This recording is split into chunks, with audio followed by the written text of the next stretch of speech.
Démosle.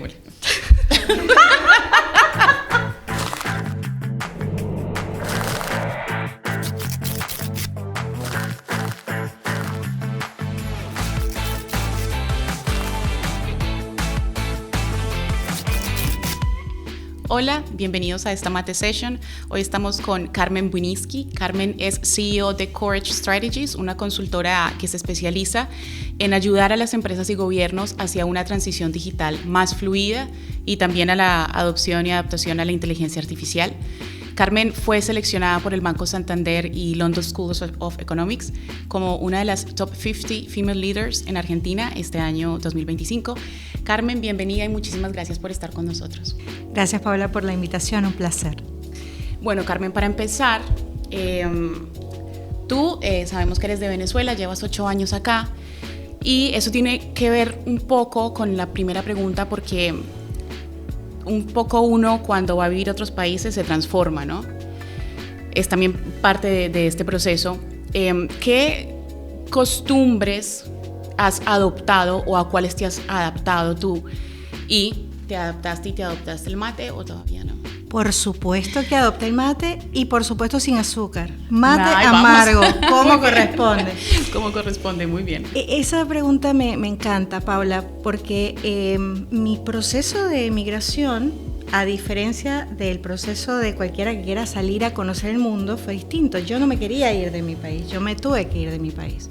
Entonces, ese proceso de irse de un lugar de donde tú sientes que eres, que ha construido tu identidad, donde has logrado cosas importantes para empezar, quizás no de cero, pero sí de nuevo en un nuevo lugar, trae unas experiencias que también son muy similares a lo que puede pasar en una organización cuando estás acostumbrado quizás a hacer las cosas de la misma manera durante muchísimo tiempo.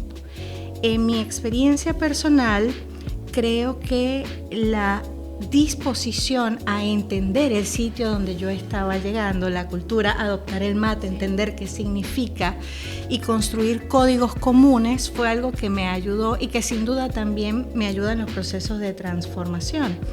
Lo que yo he descubierto a partir de esa experiencia, que en mi caso fue exitosa, una experiencia de integración exitosa, luego trabajé e hice proyectos en 8 países de Latinoamérica, fue entender que los procesos de transformación, sean tecnológicos o sean humanos, no fallan por la tecnología en sí, fallan porque minimizamos o le restamos valor al proceso emocional de adopción de esos cambios.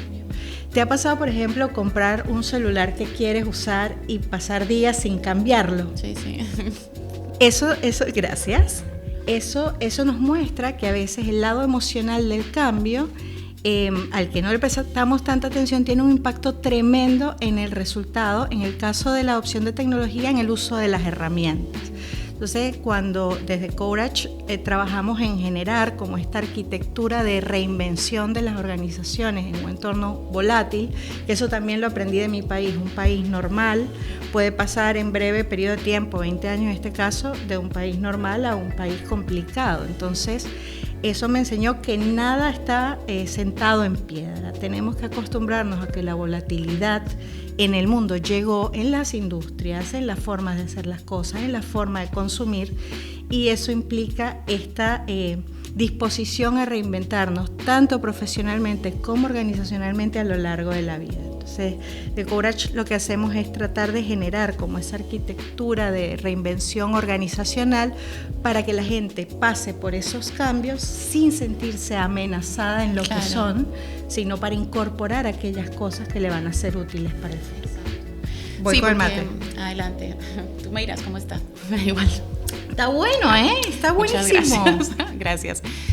Bueno, yo también aprendí aquí, ¿no? Y me enseñaron a cebar el mate y a tomar el mate también acá y bueno. Es mejor que el mío. Ay, bueno, mira, muchas gracias. Aparentemente estoy siendo exitosa con esto del mate. Parece que sí. Carmen, y con yendo dentro de este mismo hilo que tú me comentas, tú también hablas mucho en tus columnas sobre que las empresas muchas veces se aventuran a esto de la inteligencia artificial sin tener realmente claro el por qué para después ir a buscar soluciones de esta herramienta. ¿cómo consideras tú o cuál piensas tú que es el camino correcto para definir ese por qué y ese problema para después ir a buscar las soluciones en la inteligencia artificial? Y después, ¿cuáles son los errores más comunes que tú has encontrado en las compañías a la hora de hacer esto? La inteligencia artificial debe funcionar como una herramienta de productividad, una herramienta que nos ayuda a las personas a tomar mejores decisiones, a hacer trabajos que capaz son muy repetitivos de una forma más rápida, por eso productividad.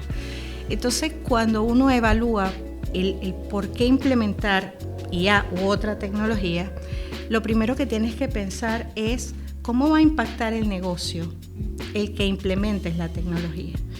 Y una forma efectiva de verlo, exitosa de verlo, es pensarlo desde el cliente primero externo. Implementar esta herramienta me va a ayudar a prestar un mejor servicio a mi cliente, me va a ayudar quizás a entender cuáles son sus comportamientos de consumo, me va a ayudar a entender cuáles son los dolores que tiene, me va a ayudar a quizás hacer una entrega más rápida de los productos. O sea, ¿cuál es el dolor que la herramienta viene a ayudarte a solucionar?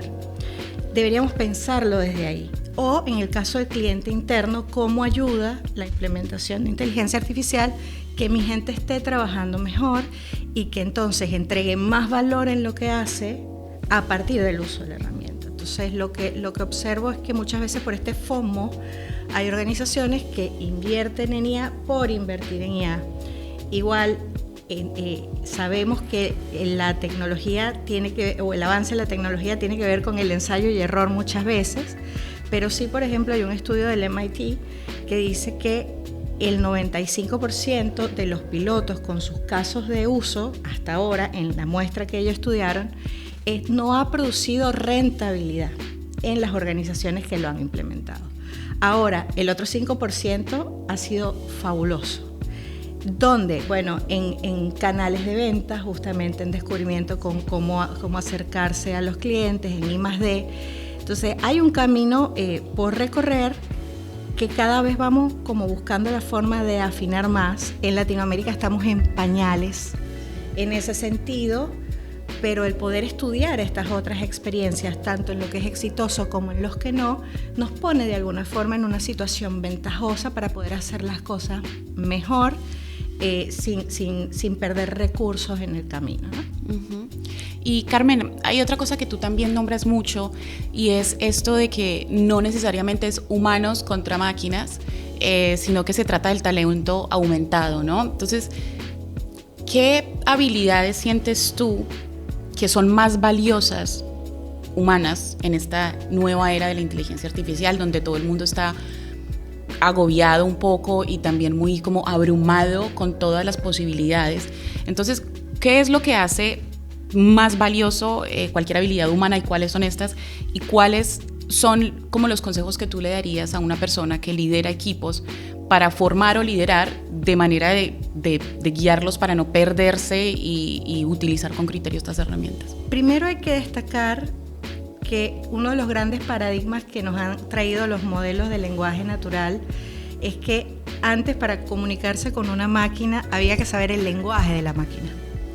Hoy nos comunicamos con la máquina en nuestro lenguaje. Y como estos modelos han sido entrenados con la información del mundo, pueden predecir muy bien patrones de respuesta que van a ser interesantes, que van a ser inteligentes y que pueden parecer empáticos. Entonces, eso ha significado un shock en la mayoría de las tareas intelectuales de las personas. ¿Cómo compite uno con una inteligencia artificial que tiene la información del mundo y que puede darnos una respuesta? Desarrollando criterio. Por eso el pensamiento crítico es una de estas habilidades fundamentales que tenemos que desarrollar. Hay casos, por ejemplo, de abogados que han introducido escritos, recursos en la corte solo con la información que te da el LLM y ha resultado que la información es incorrecta. Entonces, el tener la capacidad de poder jugar con el modelo, pedirle resultados, pero escrutar lo que te está diciendo, asegurarte que la fuente de la información es verídica, a pesar de que parezca real, sí, es un ejercicio que todos podemos hacer y que es necesario para incrementar ese pensamiento crítico. Lo otro que es importante es desarrollar cada vez más nuestra inteligencia social.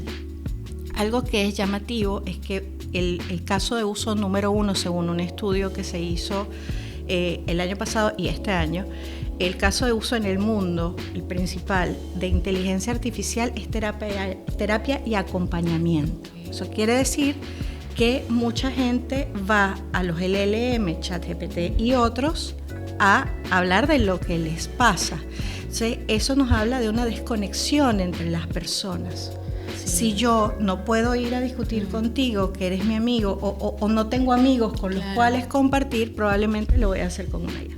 El peligro de eso, especialmente con personas que tengan alguna afección de salud mental, es que el LLM, a diferencia de una persona, no te va a cuestionar lo que tú estás diciendo.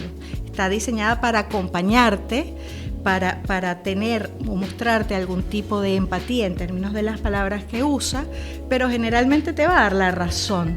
Claro, sí. No como otra persona que te va a decir, mira, esto no está bien, deberías quizás acudir a un psicólogo o este problema lo puedes tratar de esta manera. Entonces, allí hay un desafío importante.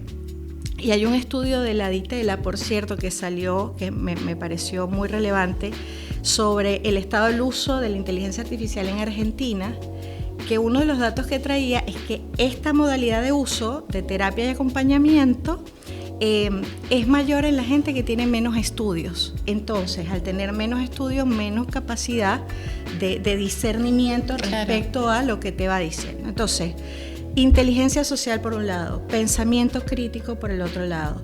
Luego tenemos que desarrollar autoaprendizaje, que es la capacidad de aprender a lo largo de la vida, porque nunca más va a pasar que pasemos 40 años haciendo el mismo trabajo. El mundo, en la dirección que va, no lo permite. De hecho, para 2030 se estima que vamos a tener trabajos que hoy no existen. Y hace 4 o 5 años era impensable pensar en esto de que hubiera una carrera que se llamara Prompt Engineering. Eso sí. No existía hace solo 4 o 5 años. Entonces eso nos habla del nivel de disrupción y hacia dónde vamos avanzando. Qué bueno está este tema. Ay, muchísimas gracias. Te sigo un poquito más. Gracias. En Courage tenemos un framework de 12 habilidades sobre las que consideramos que hay que hacer upskilling y ayudamos a las personas en las organizaciones a hacerlo, que ayudan a transitar este camino de reinvención. Además de las 3 que mencioné, prompting como competencia, es decir, aprender a hablar con la IA para obtener los mejores resultados en función de lo que estudiaste, lo que sabes, lo que puedes hacer, es fundamental.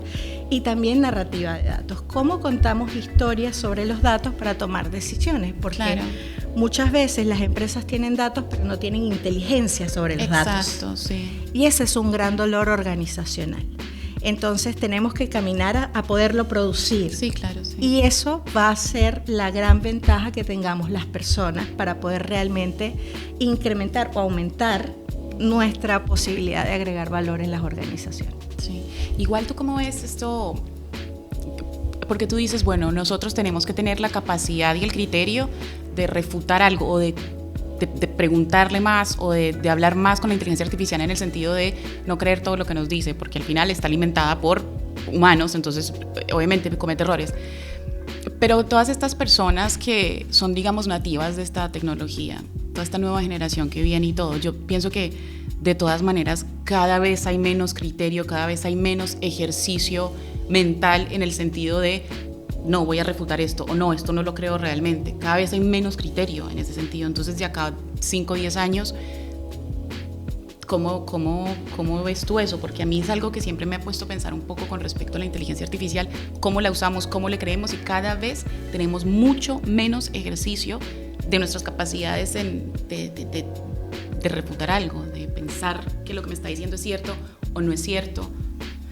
Mira, yo creo que cada época trae desafíos que terminan haciendo que la generación de turno se levante, se haga más grande en función de esos desafíos. Lo veo en mi hija de 12 años. Mi hija de 12 años dibuja anime y le encanta. Me dice, yo no usaría inteligencia artificial para hacer esto porque la inteligencia artificial no tiene alma. y el arte es algo que requiere alma. Entonces, que una niña, más allá de que sea mi hija, pero que una niña de esa edad discierna, estas son herramientas que voy a poder usar para ciertas cosas, pero hay otras cosas que debemos mantener en el dominio humano porque es lo ético, me genera esperanzas. Sí. Y también la obligación de trabajar con esas generaciones para ayudarlos a pensar distinto en función de que también tengan la oportunidad de tener buenos trabajos en el futuro. Claro. O sea, hoy, por ejemplo, se habla de que esta disrupción de la IA va a traer como consecuencia que los seniors vamos a tener mucho trabajo, pero que los juniors no, porque hace el trabajo de los juniors. Ahora, no es cierto que una organización pueda hacerse sin juniors, porque no hay seniors sin juniors. Claro, sí. Entonces, sí, hay también un trabajo de responsabilidad social empresarial de cómo en la disrupción también traemos a los jóvenes para que puedan pensar mejor, desarrollar estas habilidades que les van a permitir quizás dar los siguientes pasos en su carrera, que probablemente no sean carreras como las nuestras, que claro, estudiamos 5 años en una universidad, sino que más bien sean carreras que funcionen tipo Lego, donde vas enchufando habilidades y conocimientos que te sirven para hacer una cosa en específico y luego vas sumando más, como un edificio que vas construyendo. Me parece que así van a ser las carreras del futuro. Mucho sentido tiene eso, sí, tiene muchísimo sentido. Y Carmen, yéndonos ya a un lado un poco más de gobierno, el 2 de diciembre nosotros en Start2 Group vamos a hacer nuestro summit anual. Este año lo vamos a dedicar a la inteligencia artificial.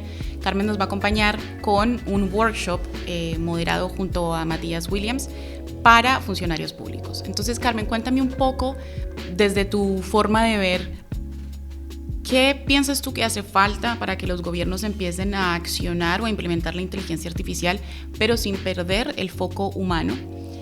¿Y qué cosas están bien y qué cosas están mal implementadas a la hora de usar LLMs en los gobiernos? Bueno, primero es importante empezar a sensibilizar sobre la importancia de empezar a incorporar estas tecnologías. Muchos gobiernos no las han incorporado porque primero no han tenido quizás un acercamiento a entender su potencial, a entender cómo pudiera ayudar a reducir o a administrar mejor tareas repetitivas, etc.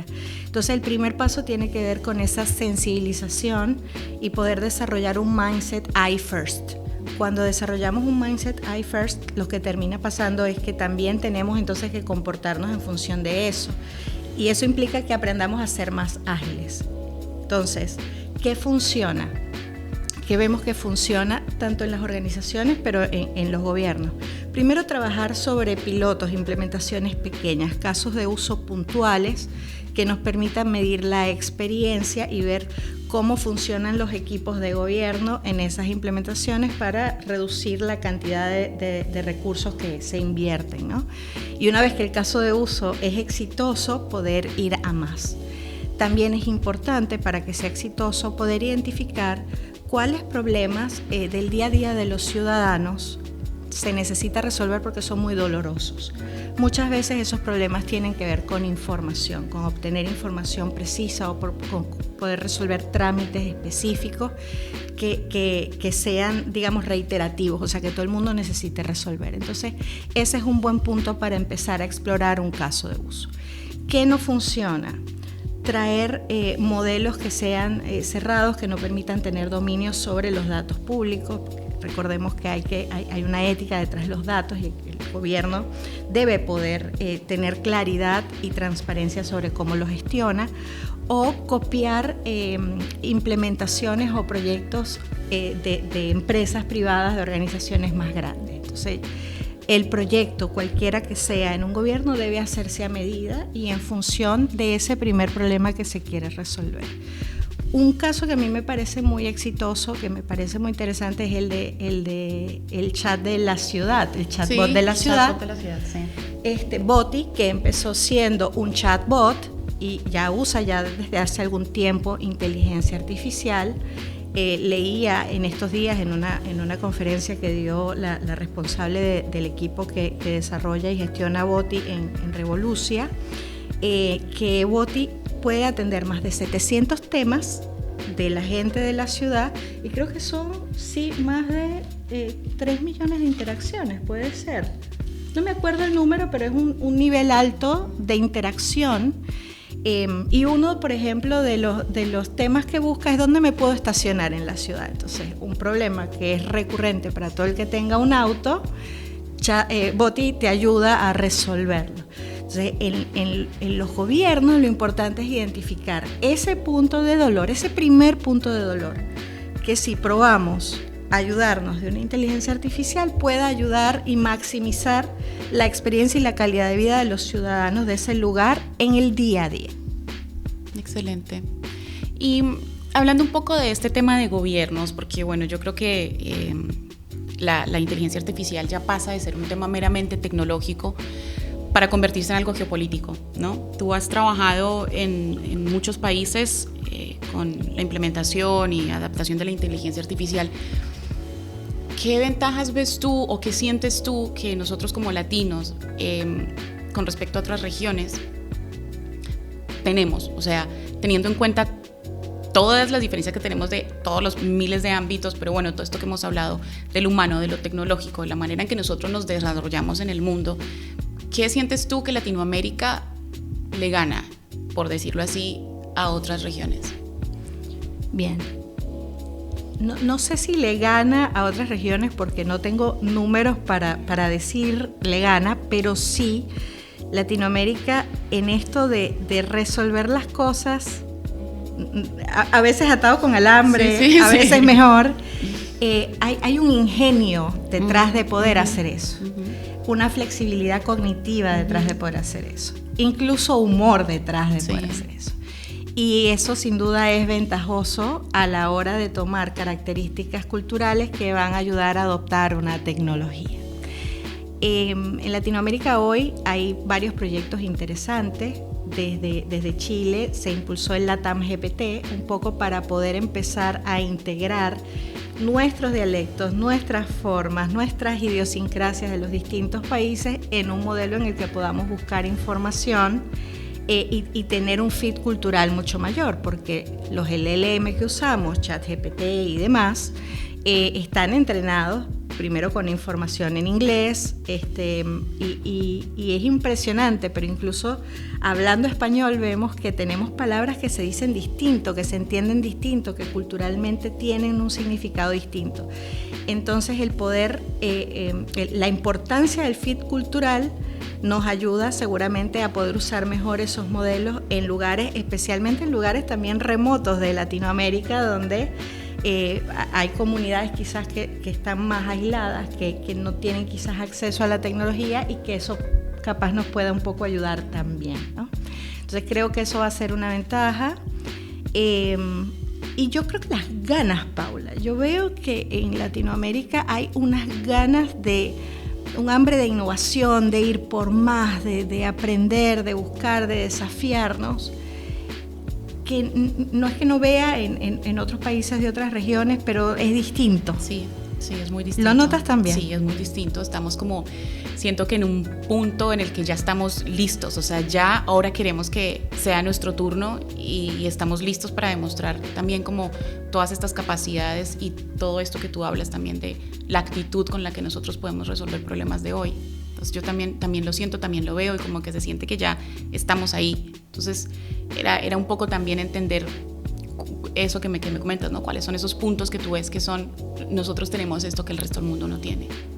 Tal cual. Y Argentina en particular tiene unas condiciones naturales muy interesantes para poder eventualmente ser un polo de inteligencia artificial en la región, que es algo a lo que apunta el gobierno de Milei. Entonces, creo que es el momento de empezar a desarrollar proyectos que nos permitan aprovechar esas bondades que este continente tiene, que son muchísimas, tanto en talento como en condiciones naturales para poder avanzar sobre hubs de IA y tecnología en general. Y ya para terminar, Carmen, una cosa que te genere mucha esperanza con respecto a la era que estamos viviendo. Algo que tú digas, ya quiero que esto pase, ya quiero ver esto, o siento que esto me da mucha ilusión. A ver, qué difícil, me pusiste la pregunta más difícil para el final, Paula. El problema de la IA no es de adopción. ChatGPT llegó al 1.000.000 de usuarios en 5 días. Así que el problema que tenemos no es de adopción de la IA, sino de comprensión de cómo estas herramientas pueden ayudarnos a extender estas capacidades que tenemos e ir por más. Si nosotros empezamos a hacer el trabajo de ayudar a la gente a comprender mejor, a acercar sus habilidades a la tecnología para aumentarlas, creo que el cielo es el límite. Si lo sumas a esa disposición que estábamos hablando recién, la actitud de ir por más y de querer demostrar que en Latinoamérica también hay talento y cosas interesantes que hacer. Creo que eso me da esperanza. Y bueno, Carmen, la última pregunta y la de rigor, del 1 al 10, ¿cómo estaba mi mate? 10. Muchas gracias. Bueno, Carmen, 1.000.000 de gracias por estar con nosotros, gracias por compartir con nosotros todos tus conocimientos, todas tus experiencias. Estamos súper ansiosos del 2 de diciembre, verte allá moderando con Matías el workshop para funcionarios públicos. Mil gracias por estar acá y nos vemos una próxima. Muchas gracias, Paula, por la invitación. Encantadísima de estar acá y el 2 nos vemos. Nos vemos.